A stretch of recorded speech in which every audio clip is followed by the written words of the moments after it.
2,000 years later. Hello，大家好啊！好耐冇見啦，好耐冇同大家傾偈啊！因為前排又事情忙啦，然之後又病咗一輪啦，所以就少咗拍片，同埋少咗剪片。好似上個禮拜日或者再前一個禮拜日，我都想剪片，點知病咗發燒，瞓咗成日。咁都係一啲身體對我自己嘅信號咯，唔緊要嘅。要休息嘅時候就休息啦，我就同自己講。咁但係原來我咁耐冇 update 片咧，即係 YouTube 就唔會推俾大家咯，亦都唔會有鐘仔嘅一啲通知俾大家。咁所以好多 friend 啊都唔知道我有出咗新片啦，係啦，唔緊要，我而家重新建立翻，盡量希望我會重新努力去再剪多啲片啦。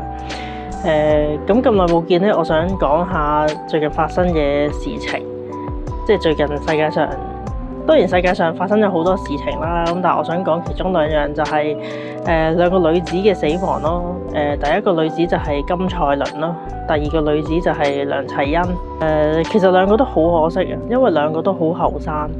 好似金賽綸為例，其實佢死咗都仲俾咁多人攞出嚟去講啊、談論啊。姑勿論佢真係有冇做過一啲是是非非嘅嘢，但係佢都過去咗啦。我覺得好慘嘅就係啲傳媒亦都唔放過佢，同埋甚至佢嘅屋企人亦都係一路都利用佢咯。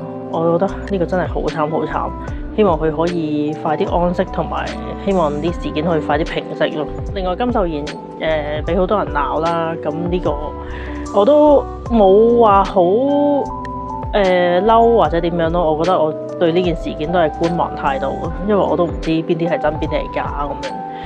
兩方嘅朋友都有嘅，有啲就覺得好戥佢唔抵嘅，有啲咧就覺得佢係一個好衰嘅衰人咁樣。咁另外仲有一啲就覺得可能都係揾佢嚟冚住其他嘅更加大嘅醜聞啊咁樣，呢啲陰謀論。我就自己覺得係觀望態度咯。我嘅觀望因為我覺得佢係一個好演員嚟嘅，我之前都有由 Dream High 年代其實已經中意佢嘅演技噶啦。之後都有幾套劇都爆紅啦。如果再睇唔到佢做嘅戲嘅話，都有啲可惜嘅。咁同金賽綸都陰陽相隔咗啦。希望最終時間可以沖淡到，咁令到即係過去咗嘅人可以好好咁安息，亦都唔好再咁多是是非非出嚟咯。呢個衷心希望。咁第二個就係阿齊昕啦。其實我收到佢即係過身嘅時候，我都唔係好熟悉呢個人嘅，但係我有朋友就講咗兩個字報應咁樣，跟住我就喺度諗報應。咁當然唔係佢嘅報應啦，而係佢應該係講緊佢爸爸嘅報應啦。咁跟住我就上網用咗幾日嘅時間去 search 下梁齊昕嘅一啲新聞啊，或者之前發生過咩事啊咁樣，就發覺佢之前有啲好出位嘅言行啊咁樣。咁佢而家都只係30頭咁樣啦。咁而之前佢就一路讀國際學校同埋喺英國讀書。咁佢喺 Facebook 咧就 po 咗好多啲言論啊咁樣，亦都人哋覺得係好出位嘅。咁但係我就睇翻咧，因為我都有喺英國度讀過書咧，其實佢呢種寫法其實係一啲即係鬼妹仔嗰啲咯，冇乜點諗後果嗰啲鬼妹性格咁樣咯。不過佢係冇覺知道自己身為一個公眾人物，尤其是特首嘅女，即係佢嘅一言一行其實都會俾人哋放到無限大啊，或者好多人會圍攻佢啊之類。最多事情發生就係好似話14、15年啦，咁啱嗰期梁振英係冇開放 Facebook 留言，咁所以所有留言或者指罵嗰啲就會去咗佢嗰度咯，咁令佢承受更加多壓力。同埋從佢嘅各種行為，例如萬聖節刮阿媽啊咁樣嗰啲事件，其實都知道佢係應該情緒係有啲問題咯，應該係有啲情緒病之類。其實做人都唔好咁睇啲表面咯，即係表面你覺得佢是是非非，或者佢同屋企人嘅關係好差，但係事實上又係咪真係咁呢？我都有睇過啲 channel 講嘅，例如最近睇咗個叫做五仔啦，佢就有講話阿梁請都其實都算靚女，同埋佢想做 model 啊，咁都冇問題嘅。不過個問題純粹係佢係一個即係特首個女嘅身份咁樣，同埋佢嘅言論係完全冇 control 到就咁樣講咯。不過我想講嘅重點其實都係我即係知道咗呢個人啦，我亦都覺得係好可惜啦，亦都同五仔嘅諗法一樣，覺得係好戥佢父母好傷心啦。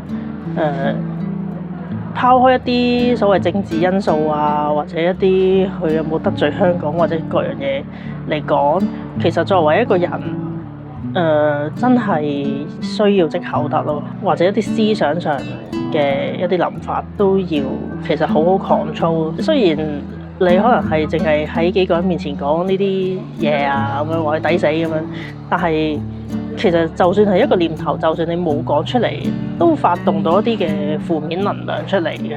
我相信呢樣嘢。咁而家地球咁多天災人禍，就係因為過往啲人太多負面嘅思想、言語或者行動，令到地球真係要爆發啦，要清洗啦。但係要有咁多事情，人類先至可以開始覺悟，或者都係未覺悟。我覺得係好可惜咯。同埋其實你詛咒人或者覺得人抵死都你冇開心到嘅，我相信。所以不如真係 control 啦。